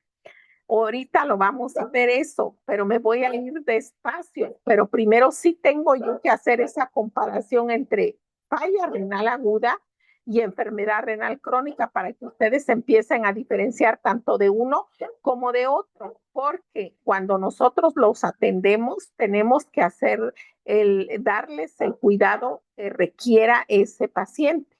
Entonces sí es importante iniciar con falla renal aguda y después vamos a ver enfermedad renal crónica para que posteriormente ya veamos por qué un paciente se va a las terapias de reemplazo renal y cuáles son los retos que tenemos nosotros como profesionales de enfermería. Entonces, tal vez por eso está ahí un poquito, tal vez confundido, porque vamos a ver ahorita enfermedad renal crónica. Entonces, vamos para allá y después, si hay dudas, con toda confianza, ¿sale?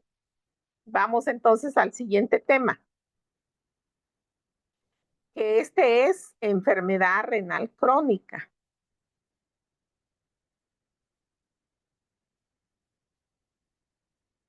Bueno, ya se ve ahí, ¿verdad? Entonces, ya vimos falla renal aguda, que es un deterioro brusco, rápido, pero reversible de la función renal. Ahora vamos a ver la otra moneda, enfermedad renal crónica. ¿Sí? ¿Qué es enfermedad renal crónica? Bueno, pues enfermedad renal crónica se define como la disminución de la tasa de filtración glomerular cuando es a menos de 60 mililitros por minuto al 1.73 metros cúbicos, porque así es como se mide la tasa de filtrado glomerular, o como la presencia de marcadores de daño renal. ¿Cuáles son esos marcadores de daño renal? Bueno, pues es la albuminuria, la proteinuria, cuando el paciente empieza a orinar como agua de jabón, ¿sí? Con espuma, es que el paciente tiene una proteinuria, pero debe de estar sostenida por lo menos en 2 ocasiones durante 3 meses. Ese es un marcador de daño renal, la proteinuria. Otro marcador de daño renal es una química sanguínea. Tomándole una química sanguínea al paciente, los médicos van a ver cómo está su función renal. Otro marcador de daño renal es una biopsia, porque los doctores van a ver cómo está el daño, ¿no? A nivel celular. Entonces, esos son los marcadores. Y esto es enfermedad renal crónica. Ahora, enfermedad renal crónica es una pérdida progresiva, porque no es que de la noche a la mañana como falla renal aguda, no, sino que un paciente puede ser diabético de 10, 15, 20 años, un hipertenso, puede ser hipertenso de años. Hay pacientes que tienen factores que predisponen a la enfermedad. Por ejemplo, los pacientes que tienen riñones poliquísticos, ¿sí? Esos pacientes tarde o temprano van a terminar en una terapia de reemplazo renal. Claro que si se cuidan, pues van a alargar, ¿no? Por más tiempo. ¿Por qué? Porque ya va a llegar el momento en que los riñones van a perder la capacidad depurativa. Por ejemplo, las pacientes que tienen glomerulopatías, ¿sí? Perdón, es que yo vivo cerca de la calle y hay muchos perros por ahí que me están, no sé, parece que aquí en mi oído lo tengo, discúlpenme. Entonces, hay pacientes también que tienen glomerulopatías. Glomerulopatías es inflamación, por ejemplo, se les inflama el glomérulo principalmente, entonces es una glomerulopatía. Puede ser una glomerulopatía mesangioproliferativa, a lo mejor las células mesangiales que están conteniendo los capilares glomerulares se inflamaron. Sí, hay una que se llama una membranosa proliferativa. En fin, pueden ser diferentes. Puede ser también un paciente que tiene una enfermedad autoinmune, un lupus eritematoso, una artritis reumatoide. ¿Por qué? Porque al cabo del tiempo esos pacientes toman muchísimo medicamento nefrotóxico, ¿sí? Puede ser los pacientes que hicieron falla renal aguda y quedaron en enfermedad renal crónica. Entonces, este tipo de pacientes son los que van a hacer enfermedad renal crónica. Las guías KDOQI proponen una definición basada en las anormalidades estructurales o funcionales del riñón por un periodo de al menos 3 meses y manifestado por daño renal. ¿Cuál es ese daño renal que se refiere a la presencia de anormalidades en la función o estructura renal, que puede o no acompañarse de disminución de la tasa de filtración glomerular y que se manifiesta por cualquiera de las siguientes alteraciones? Anormalidades en la histología renal, marcadores de daño renal como el que están viendo ustedes aquí. Cuando vean a ustedes a un paciente que está así, puede ser que tenga una infección, una pielonefritis, porque por pielonefritis da proteinuria, o que esté menstruando, o que tenga proteinuria porque tiene deterioro de la función renal. Puede tener anormalidades también en la composición de la orina, ¿no? Como estamos viendo aquí, albuminuria o proteinuria. Y los marcadores de daño renal que van a ser también por medio de una química sanguínea y por medio de una biopsia renal. Y aquí están. Los marcadores de daño renal van a ser incremento de la albuminuria, alteraciones en el sedimento urinario, electrolitos u otras anormalidades debido a trastorno del túbulo renal. Puede haber anormalidades histológicas, estructurales del riñón detectadas por imagen, los pacientes que tienen historia de trasplante renal. No, esto dice las guías desde las CADOG del 2002 hasta las del 2012, que es con las que estamos trabajando actualmente.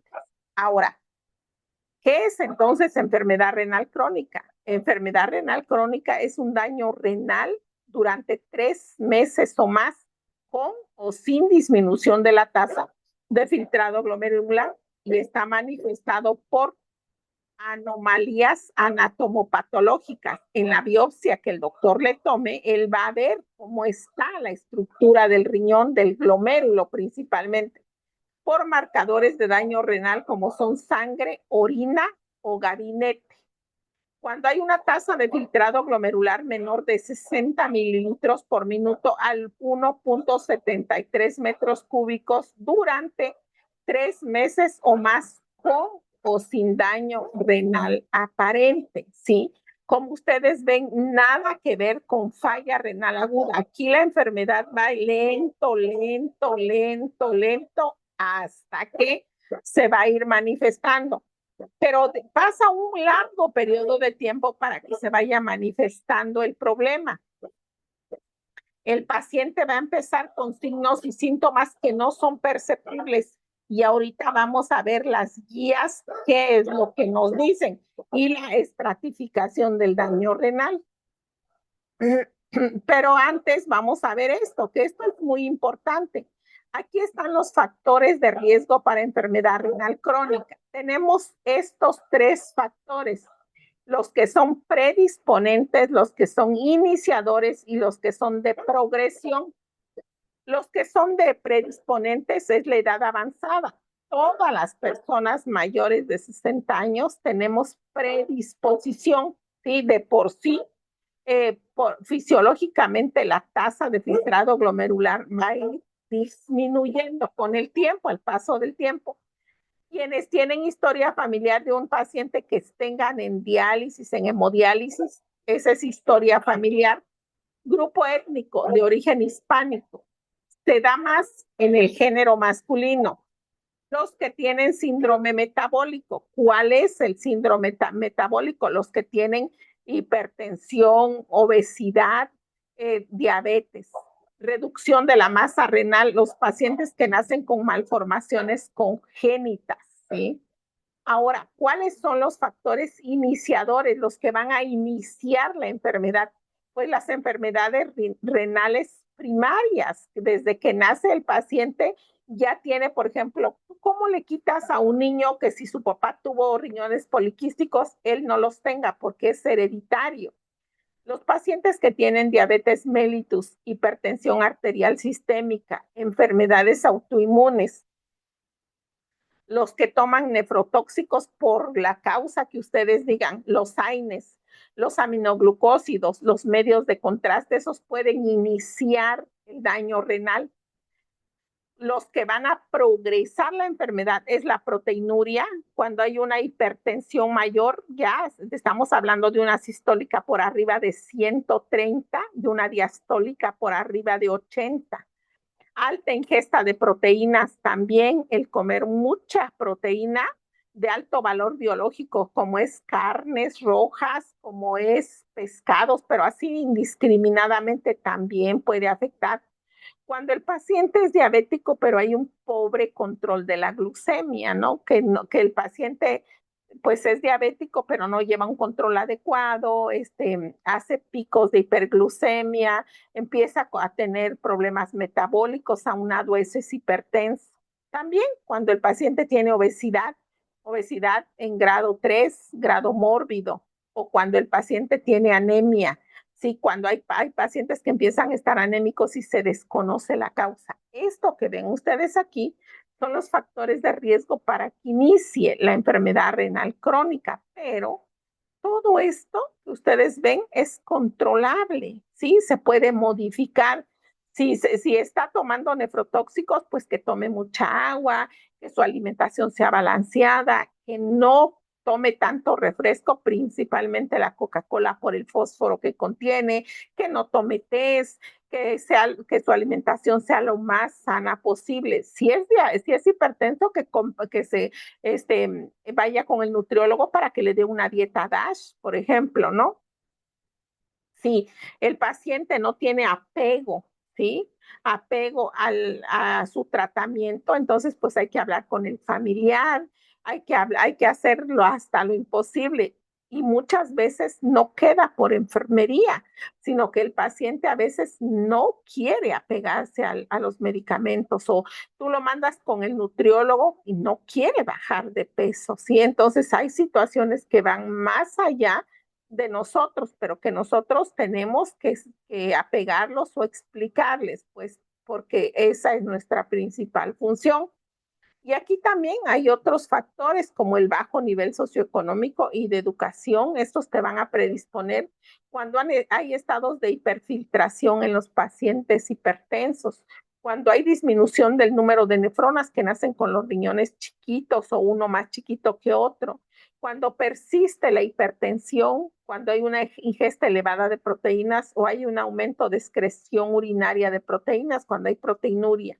Y en los iniciadores también hay patologías urológicas, como es la obstrucción urinaria, la litiasis urinaria, la infección urinaria recurrente o enfermedades hereditarias de progresión. También están como progresión las dislipidemias, el tabaquismo, los pacientes que tienen hiperuricemia y nefrotóxica, que toman por alguna causa medicamentos, test, algo que sea nefrotóxico para el riñón, o enfermedades cardiovasculares. También quien está enfermo del corazón puede en algún momento dado hacer un síndrome cardiorrenal, ¿no? Entonces, hay factores que predisponen, que inician o que progresan, pero también hay factores que son modificables y otros que no se pueden modificar.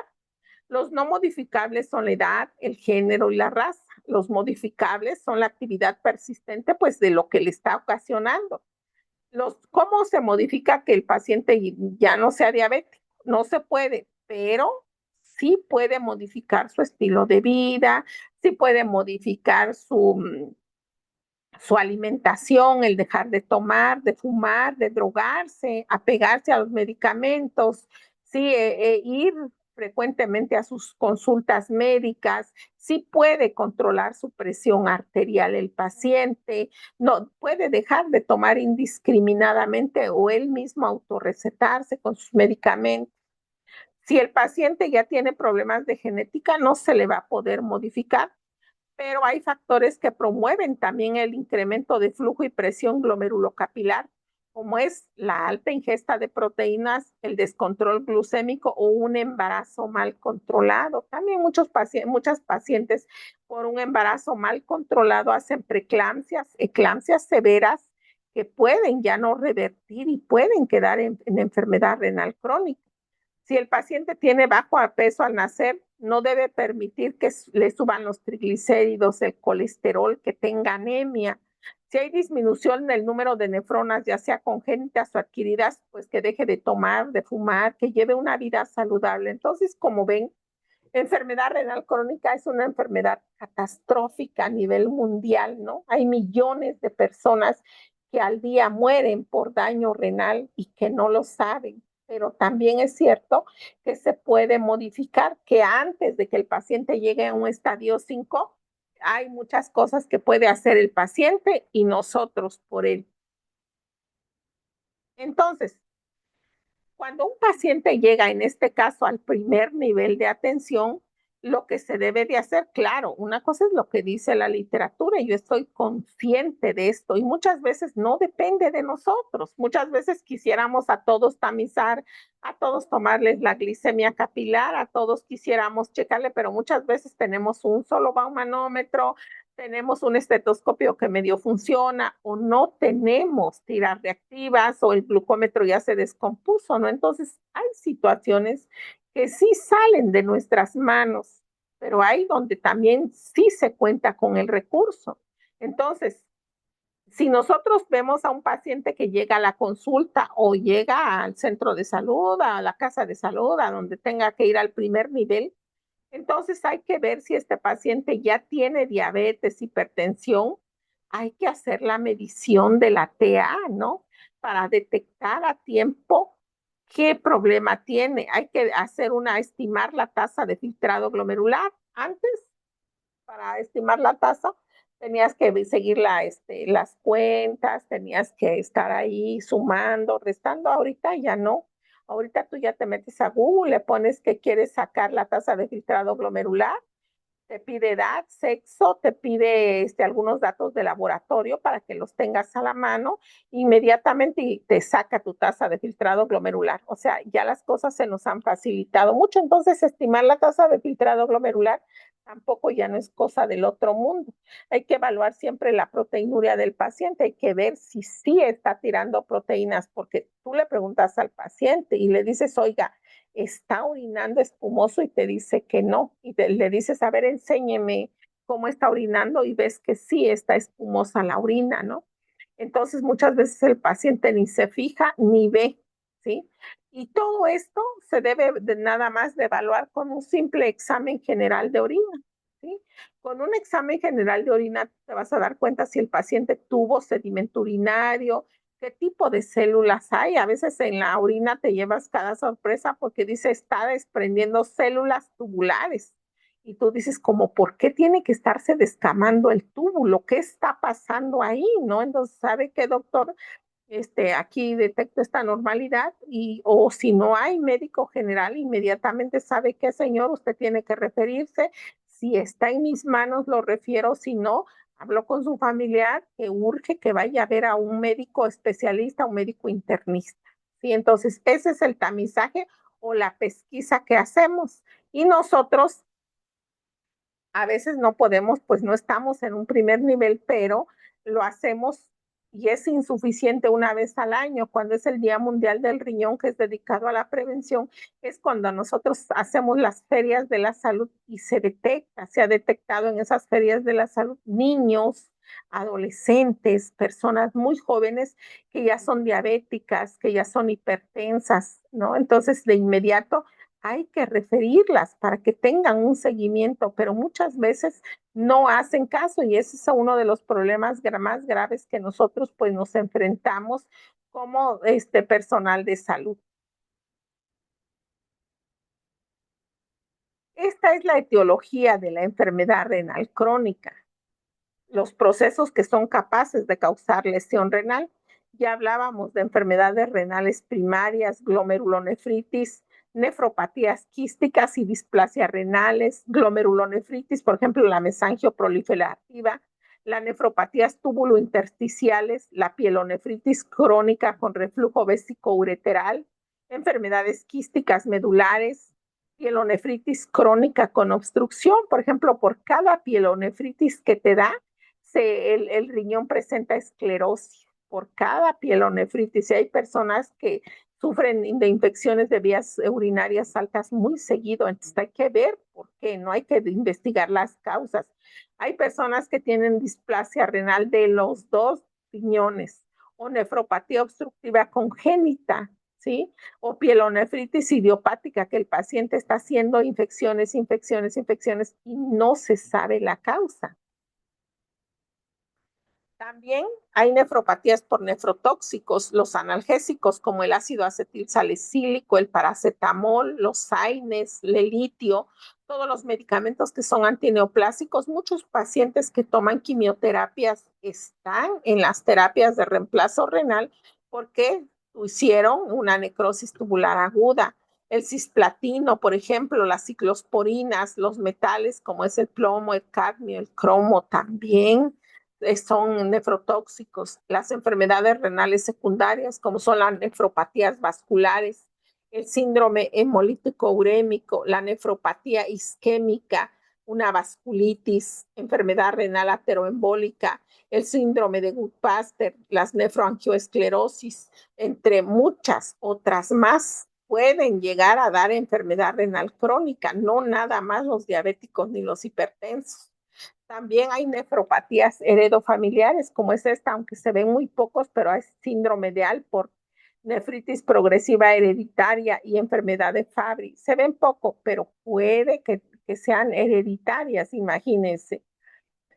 También, bueno, también aquí, otra de la etiología es procesos capaces que hacen progresar a daño renal, como es una hipertensión arterial, una insuficiencia cardíaca congestiva, una hipertensión intraglomerular del glomérulo, infecciones sistémicas víricas o bacterianas, por ejemplo, un estreptococo beta hemolítico en los niños, niveles bajos de lipoproteínas de alta densidad, cuando hay malnutrición, cuando hay hipercalcemia, ferropenia, proteinuria persistente, dietas con alto contenido proteico y fósforo, comer carne, almuerzo, comida, cena, ¿no?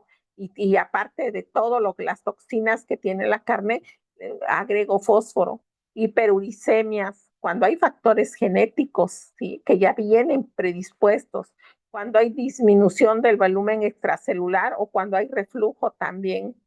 Ahora, los signos y síntomas de esta enfermedad renal crónica va a depender de la etiología y de las características del paciente.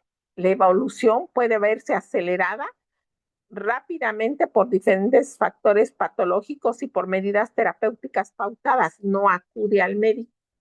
En el año 2002, la National Kidney Foundation estadounidense publicó a través del proyecto KADOKI una serie de guías de práctica clínica sobre la evaluación, clasificación y estratificación de la enfermedad. Y también hay guías que hablan de esto, y esto estaría muy bien, una guía para el primer nivel de atención. Hay un libro también del doctor Cueto Manzano que se llama Diagnóstico, Prevención y Tratamiento de la enfermedad renal crónica, y hay unas guías, que es un librito muy pequeño que escribió el doctor Méndez Durán, donde habla todo esto específicamente para el primer nivel, cómo se va a hacer el tamizaje y cómo es la atención primaria, secundaria y terciaria en enfermedad renal crónica. O sea, literatura hay muchísima, ¿no? Así se consiguió definir, clasificar en estadios y evaluar los métodos de estudio de esta patología, con el fin de retrasar su aparición, prevenir complicaciones y establecer un adecuado manejo terapéutico. Entonces, los signos y síntomas van a depender del paciente. ¿Cuál es su patología primaria? La edad también, ¿sí? Todo eso influye para que se presenten los signos y síntomas. Y estas son las guías KDIGO del 2012 con las cuales nosotros trabajamos, donde aquí te describen por categorías la albúmina y la tasa de filtrado glomerular. Grado 1 es cuando la tasa de filtrado glomerular está en 90 o igual a 90, ¿sí? Entonces está normal. Aquí lo que se tiene que hacer es, no porque está normal, a un diabético, a un hipertenso lo vas a olvidar, ¿no? Lo sigues viendo cada 6 meses o cada año. Aquí en muchos estados no hay atención prediálisis, pero en algunos otros estados sí hay atención prediálisis, sí hay consultoría de enfermería nefrológica en algunas instituciones, en algunas clínicas privadas, sí hay prediálisis, ¿no? Entonces lo que se tiene que trabajar el primer nivel es en esto, en la prediálisis, en hacer pesquisas, tamizajes, en abordar a los pacientes para saber a tiempo si ya es diabético, limitar el daño, detenerlo. Si es hipertenso, bájele usted a la carne. Sobre todo, la clave del éxito está en la alimentación de estos pacientes. Con la alimentación pueden detener la progresión de la enfermedad. Si el grado 2, la tasa de filtrado está ligeramente disminuida de 60 a 89 mililitros al 1.73 metros cúbicos, entonces el paciente todavía sí está en buenas condiciones, se puede perfectamente controlar la progresión, aunque ya esté en grado 2, con la alimentación, con el apego de sus medicamentos nefrotóxicos, que no haga picos de hiperglucemia, que no haga crisis hipertensivas, ¿no? Entonces, todavía, ¿y enfermería qué papel desempeña? Pues todo, porque es enfermería quien capacita, quien orienta, quien explica, quien da pláticas sobre diabetes, hipertensión, para que limite el daño, cómo se va a tomar la presión arterial ese paciente, cómo se va a medir la glicemia capilar. Si ya el paciente está en grado 3A y la tasa de filtrado está ligera a moderadamente disminuida y está en 45 a 59, todavía se puede apegar al paciente y todavía puede retrasar la entrada a las terapias de reemplazo renal. En grado 3B ya está moderada a gravemente disminuida la tasa de filtrado glomerular y ya está de 30 a 44. Entonces aquí el paciente ya tiene que tener un apego estricto a los medicamentos, tiene que ir con el nefrólogo constantemente, ya no con médico internista, ya no con médico general, sino con el nefrólogo para que le dé el tratamiento adecuado y retrasar la progresión de la enfermedad renal. Y aquí ya es de carácter obligatorio que el paciente tiene que ir con un nutriólogo, principalmente un nutriólogo clínico renal.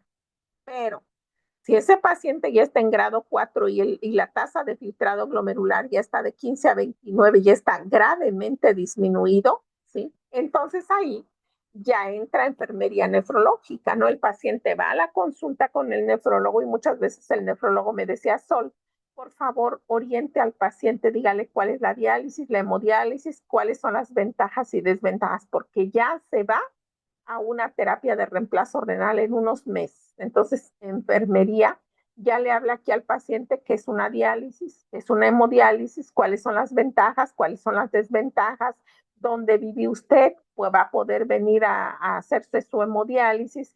Se le habla de las fístulas, se le habla de los catéteres, se le habla del catéter Tenkov al paciente. Entonces aquí ya enfermería nefrológica tiene un papel pues bastante activo.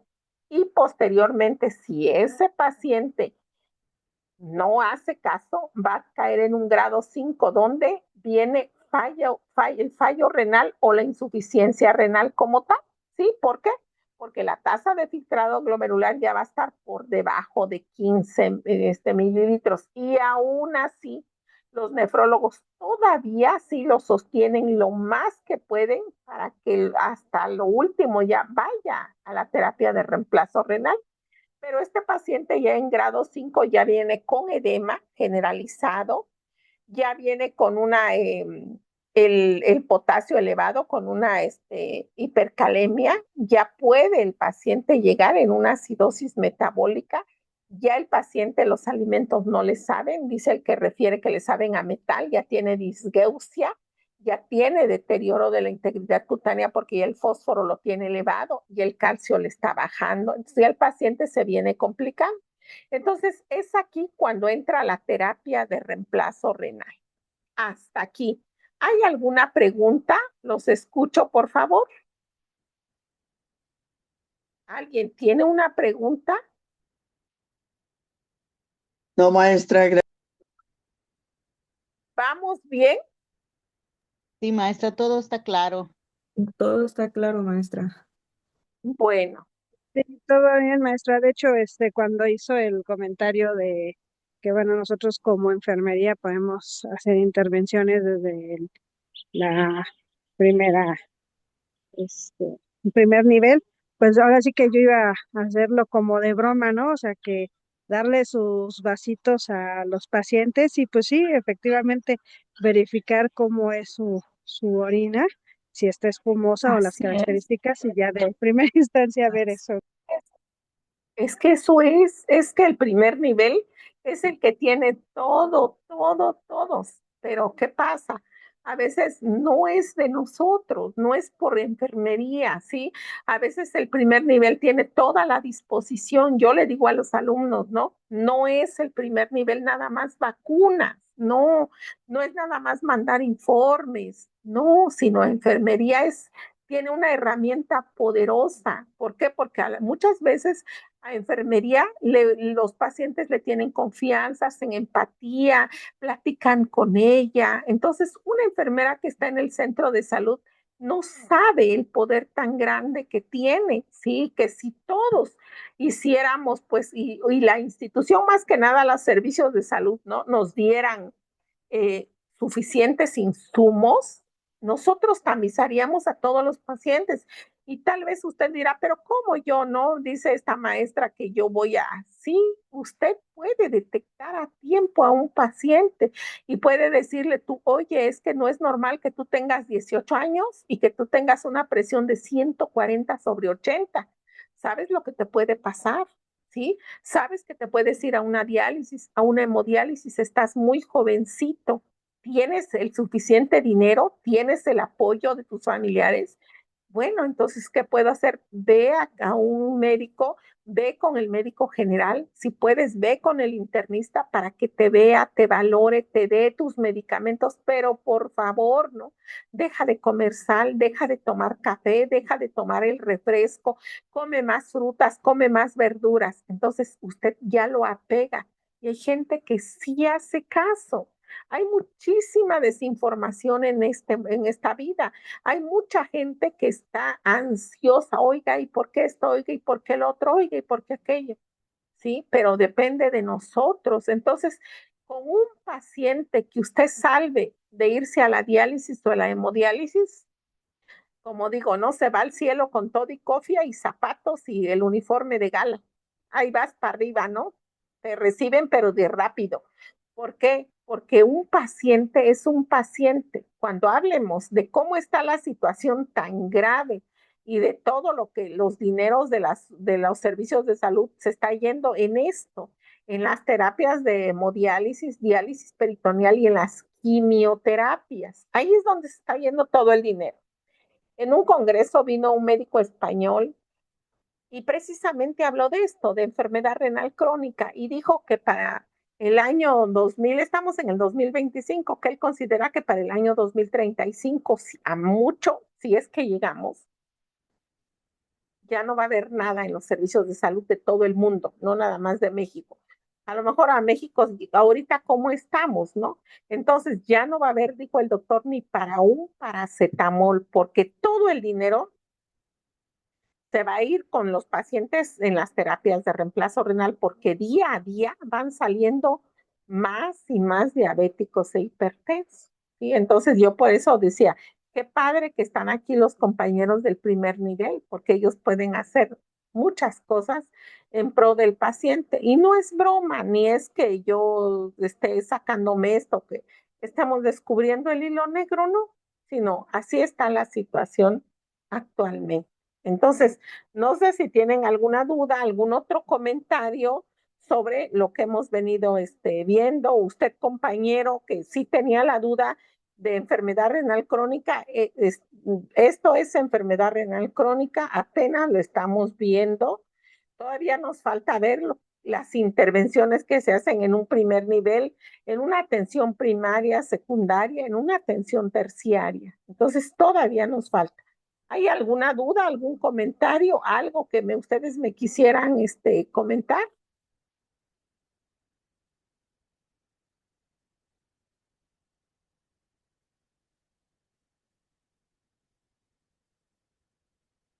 ¿Los escucho?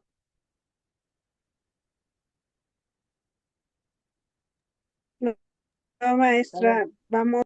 Ulises, sí se va despejando sus dudas.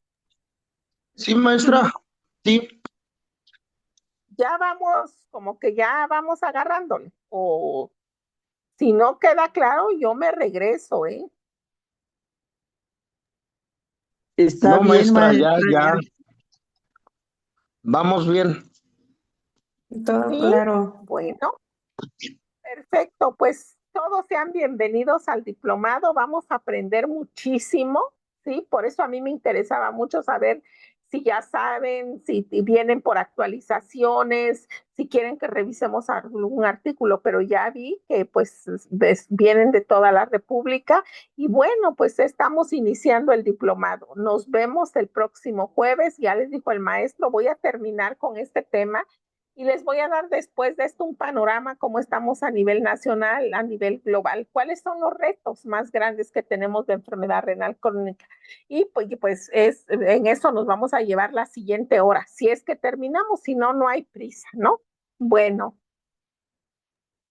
Gracias, Pues maestra. si no Buenas hay, noches. si no hay otra cosa, Entonces nos vemos el próximo jueves. Que tengan muy buenas noches. Buenas noches, maestra. Gracias, excelente noche. Buenas noches a todos. Gracias, Que maestra. Buenas descansen. noches. Hasta luego. Buenas